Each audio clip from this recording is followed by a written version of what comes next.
প্রিয় দর্শক, আশা করি আপনারা সবাই ভালো আছেন। আজকে আমি আলোচনা করব যোনি কি, মেয়েদের যোনিতে কি থাকে। তো চলুন দর্শক শুরু করা যাক। ইংরেজিতে একে বলা হয় ভ্যাজাইনা। এটি হলো নারীর প্রধান যৌনাঙ্গ। জন্মের পর থেকে বয়স বৃদ্ধির সাথে সাথে নারীর যোনির আকার কিছুটা বৃদ্ধি পেতে থাকে। যোনির দুই পাশে দেয়াল বা মিশ্রণ ঝিল্লি থাকে এবং যোনির ভিতরে ইংরেজি জি অক্ষরের মতো আরেকটি অংশ থাকে, তাকে বলে জি স্পট। আর এই জি স্পট একটি অত্যন্ত যৌন স্পর্শকাতর স্থান। যোনিতে পুরুষের লিঙ্গ প্রবেশের দ্বারা নারী যৌন মিলনে সক্রিয়ভাবে অংশ নেয়। পুরুষের লিঙ্গের অনবরত সঞ্চালনকারী যোনির প্রাচীরের সঙ্গে ঘর্ষণের ফলে নারীর কামোত্তেজনা চরমে উঠে যায় এবং মিলনের সময় সুখের আনন্দে পুলকিত হয়ে নারী রাগমোচন বা অর্গাজমের চরম সুখের পথে এগিয়ে যায়। যোনির পথের বাইরের আবরণ মাংসপেশি দিয়ে গঠিত।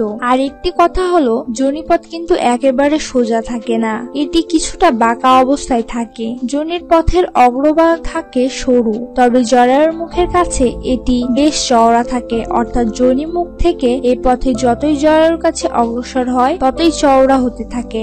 যোনিপথ লম্বায় প্রায় 3 থেকে 4 ইঞ্চির মতো হয়। আর যোনিপথের মাত্র 1 ইঞ্চি গভীরেই রয়েছে বেশি মাত্রায় যৌন স্পর্শকাতরতা।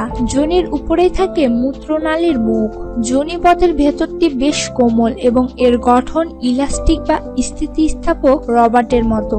স্থিতিস্থাপক রবারের মতো টিস্যু থাকায় এটি অতি সম্প্রসারণশীল। সমগ্র যোনিপথে লম্বা লম্বা অনেকগুলো খাঁজ বা ভাঁজ থাকে। যোনিপথে বহু খাঁজ বা ভাঁজ থাকার ফলে এটি অতিশয় সম্প্রসারণশীল হওয়ার জন্য প্রয়োজনে যোনিপথে ফাঁক হয়ে অনেকটা প্রসারিত হয়ে লম্বা ও চওড়ায় বৃদ্ধি পেতে পারে। তাই এটিকে ইলাস্টিক ক্যানেলও বলা যেতে পারে। আর এই ইলাস্টিক ক্যানেলের ফলে সন্তান প্রসব বা যৌন মিলন বা লিঙ্গ প্রবেশ সহজতর ও আরামদায়ক হয়। নারীর যোনিপথ সর্বদা এক প্রকার তরল রস দ্বারা ভেজা থাকে, আর এই রসটি হচ্ছে অ্যাসিডিক। যোনির মধ্যকার এই বিশেষ রস বা অ্যাসিড বিদ্যমান থাকায় তা যোনিপথকে ছোটখাটো বা ইনফেকশন বা জীবাণু সংক্রমণের হাত থেকে রক্ষা করে। যোনির মধ্যে স্বাভাবিকভাবে কিছু নিরীহ জীবাণু থাকে। এই জীবাণুর সাথে যোনিগাত্র গ্লাইকোজেনের ক্রিয়ার ফলে সেখানে ল্যাকটিক অ্যাসিডের সৃষ্টি হয়।